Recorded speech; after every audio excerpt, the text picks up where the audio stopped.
നമസ്കാരം. ഇറാനിൽ ചോര കൊണ്ട് മെഴുകിയ ഇസ്രായേൽ പട. നെതന്യാഹുവും ട്രംപും തമ്മിൽ യുദ്ധം ആരംഭിച്ചു. യുഎസിനെ മറികടന്ന് ഇറാൻ ആക്രമിക്കുവാൻ ഇസ്രായേൽ തയ്യാറെടുക്കുന്നു. ഇറാനുമായിട്ടുള്ള യുദ്ധം അവസാനിപ്പിക്കുവാനും ഹോർമൂസ് കടലിടുക്ക് വേഗത്തിൽ തുറക്കുവാനും യുഎസിൻ്റെ ശ്രമങ്ങൾ തുടരുന്നതിനിടെയാണ് ഇസ്രായേലിൻ്റെ തയ്യാറെടുപ്പ്. ഇറാനും യുഎസും നയതന്ത്ര പാതയിലൂടെ യുദ്ധം അവസാനിപ്പിച്ചാൽ ഇറാനിൽ ഏകപക്ഷീയമായിട്ടുള്ള ആക്രമണം നടത്തുവാനുള്ള പദ്ധതി ഇസ്രായേൽ ഇട്ട് കഴിഞ്ഞിരിക്കുന്നു. അത്തരത്തിൽ ഇസ്രായേലിൻ്റെ പക്കലുള്ള ആ ഒരു സംവിധാനം ഉപയോഗിച്ച് പ്രാദേശികമായിട്ടുള്ള രീതിയിൽ വലിയ യുദ്ധത്തിലേക്ക് പോകുമെന്നുള്ള മുന്നറിയിപ്പ് നൽകിയിരിക്കുന്നു. ആക്രമണത്തിന് സൈന്യം പൂർണ്ണ സജ്ജമാണ് എന്ന് കൂടി ഇറാൻ പറയുന്നു.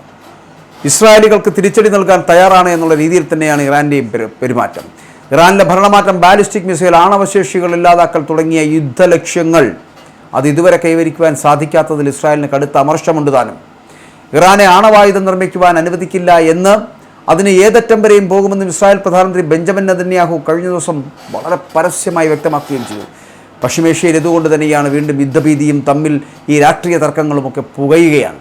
അമേരിക്കയുമായിട്ടുള്ള സൈനിക പോരാട്ടം ഉടൻ അവസാനിപ്പിക്കുമെന്ന് ഇറാന് കൂടുതൽ കാലം മുന്നോട്ട് പോകാൻ കഴിയില്ല എന്നുമൊക്കെ അമേരിക്കൻ പ്രസിഡന്റ് ഡൊണാൾഡ് ട്രംപ് പ്രസ്താവിക്കുമ്പോഴും ഇറാൻ ഏതെങ്കിലും സാഹചര്യത്തിൽ ആണവായുധം സ്വന്തമാക്കുവാൻ അനുവാദം നൽകില്ല എന്നും അത് ലോകത്തിന് തന്നെ വലിയ ദുരന്തമായി മാറുമെന്നുമാണ് ട്രംപ് ആവർത്തിച്ച് പറയുന്നത്. എന്നാൽ അമേരിക്കയുടെയും ഇസ്രായേലിൻ്റെയും ഏത് ഭീഷണിയെയും ശക്തമായി നേരിടാൻ ഇറാൻ സജ്ജമാണ് എന്ന് ഇറാൻ തിരിച്ചടിച്ചു.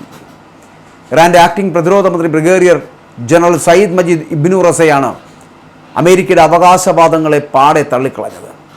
ശത്രുക്കളുടെ പ്രതിരോധ ശേഷി ഓരോ ദിവസവും കുറഞ്ഞു വരികയാണ് എന്നും ഇറാൻ്റെ സായുധ സേനയ്ക്ക് ഏത് കടന്നാക്രമണത്തെയും പ്രത്യാക്രമണത്തിലൂടെ തകർക്കാൻ ആവശ്യമായിട്ടുള്ള എല്ലാ ആയുധശേഖരവും ഉണ്ടെന്നൊക്കെ റിപ്പോർട്ട് ചെയ്യുമ്പോഴും അമേരിക്കയ്ക്ക് എന്തോ ഒരു നെഞ്ചിരിപ്പ് കൂടുന്നുണ്ട് എന്നുള്ള കാര്യത്തിൽ തർക്കമില്ല. ലോകത്തിലെ ഏറ്റവും പ്രധാനപ്പെട്ട എണ്ണക്കപ്പൽ പാതയായിട്ടുള്ള ഹോർമൂസ് കടലിടുക്കിനെ ചൊല്ലിയുള്ള തന്ത്രപ്രധാനമായിട്ടുള്ള ചർച്ചകളിലാണ് നിലവിൽ ഇരു രാജ്യങ്ങളുടെയും ശ്രദ്ധ.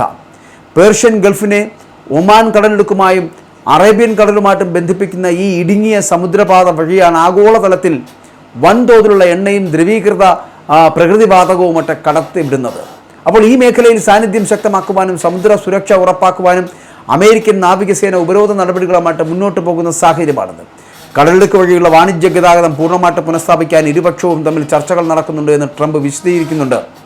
പ്രദേശത്ത് മൈനുകൾ സ്ഥാപിച്ചോ അല്ലെങ്കിൽ കപ്പൽ ഗതാഗതം തടസ്സപ്പെടുത്താൻ ഇറാൻ ഏതെങ്കിലും തരത്തിൽ മുതിർന്നാൽ അത് വൻ സാമ്പത്തിക തകർച്ചയ്ക്ക് കാരണമാകുമെന്നുള്ള ഭീഷണി കൂടി വരുന്നുണ്ട്. നിലവിലെ ചർച്ചകൾ പ്രതീക്ഷ നൽകുന്നതാണ് എന്നും ചർച്ചകളിലൂടെ വേഗത്തിലൊരു പരിഹാരത്തിന് എത്താനാകുമെന്നുമൊക്കെ യുദ്ധം അധികം വൈകാതെ അവസാനിപ്പിക്കുമെന്നൊക്കെ അമേരിക്കൻ പ്രസിഡന്റ് ആത്മവിശ്വാസം പ്രകടിപ്പിക്കുമ്പോഴും ഈ യുദ്ധത്തിനൊരു അവസാനം ഉണ്ടാകുമോ എന്നുള്ള കാര്യത്തിൽ തർക്കമുണ്ട്. അതേസമയം അമേരിക്കയുടെ വാഗ്ദാനങ്ങളെയും നയതന്ത്ര നീക്കങ്ങളെയും രൂക്ഷമായിട്ടുള്ള ഭാഷയിലാണ് ഇറാൻ്റെ പരമോന്നത നേതാക്കളും ഉന്നത അധികാരികളുമൊക്കെ ഇപ്പോൾ പാർലമെൻറ്റ് സ്പീക്കറായിട്ടുള്ള മുഹമ്മദ് ബാഗർ ഗാലിബാഫ് അടക്കം വിമർശിച്ചിരിക്കുന്നത്. അതായത് വലിയ ആക്രമണം വരുന്നു, കാത്തിരിക്കൂ എന്ന മറ്റുള്ള ഭീഷണികളും വാഗ്ദാനങ്ങളും വ്യാജ വാർത്തകളും പ്രചരിപ്പിച്ച് അമേരിക്കയ്ക്ക് തങ്ങളെ സമ്മർദ്ദത്തിലാക്കാമെന്ന തന്ത്രം പരാജയപ്പെട്ട ഒന്നാണ് എന്നാണ് അദ്ദേഹം പറയുന്നത്. അമേരിക്ക വെറും നാടകയന്ത്രമാണ് എന്നും കളിക്കുന്നതെന്നും വാഷിങ്ടൺ തങ്ങളുടെ മുൻകാല പ്രതിബദ്ധതകൾ പാലിക്കുകയാണ് വേണ്ടതെന്നും ഒക്കെ അദ്ദേഹം തുറന്നടിച്ചു പറയുമ്പോഴും മറുപടി നൽകാൻ കഴിയാതായി പോകുന്നു. ഇരു രാജ്യങ്ങളും തമ്മിൽ മുൻപ് ഒപ്പുവെച്ച 14 പോയിന്റ് ധാരണാപത്രം പരാജയപ്പെട്ടതിനെ തുടർന്നാണ് മേഖലയിൽ വീണ്ടും വലിയ യുദ്ധസാഹചര്യം ഉടലെടുത്തത് പോലും. ശത്രുത അവസാനിപ്പിക്കുവാൻ ലക്ഷ്യമിട്ട കരാറുകൾ ലംഘിക്കപ്പെട്ടതോടെ ഇറാനിയൻ സൈനിക വിഭാഗങ്ങൾ കടുത്ത നിലപാടിലേക്ക് മാറുകയായിരുന്നു. അമേരിക്കയുടെ ഭീഷണികൾക്ക് വഴങ്ങില്ല എന്ന കൃത്യമായിട്ടുള്ള സന്ദേശം കൂടി കഴിഞ്ഞ ദിവസങ്ങളിൽ ഇറാനിയൻ നേതാക്കളുടെ പ്രസ്താവനകളിലൂടെ പുറത്തുവരികയും ചെയ്തു. ഇറാനുമായിട്ടുള്ള നയതന്ത്ര ചർച്ചകൾ അത്ര എളുപ്പമാകാൻ സാധ്യതയില്ല എന്ന് അമേരിക്കൻ വൈസ് പ്രസിഡന്റ് JD വാൻസും സമ്മതിച്ചു. ഫോക്സ് ന്യൂസിന് നൽകിയ അഭിമുഖത്തിൽ ഇറാൻ്റെ വലിയ ഇപ്പോഴത്തെ നിലവിലെ ഭരണ നേതൃത്വം ഭിന്നിച്ചിരിക്കുകയാണ് എന്നും അതുകൊണ്ട് തന്നെ സമവായ ചർച്ചകൾ കുഴപ്പങ്ങൾ നിറഞ്ഞതും സമയമെടുക്കുന്നതുമായിരിക്കുമെന്ന് കൂടി അദ്ദേഹം പറഞ്ഞു വെക്കുന്നുണ്ട്. എങ്കിലും സാമ്പത്തിക, സൈനിക, നയതന്ത്ര സമ്മർദ്ദങ്ങളിലൂടെ ഇറാനെ പൂട്ടാനാണ് ഇവിടെ ഈ ട്രംപ് ഭരണകൂടത്തിൻ്റെ തീരുമാനമെന്ന് വാൻസ് വ്യക്തമാക്കുകയാണ്.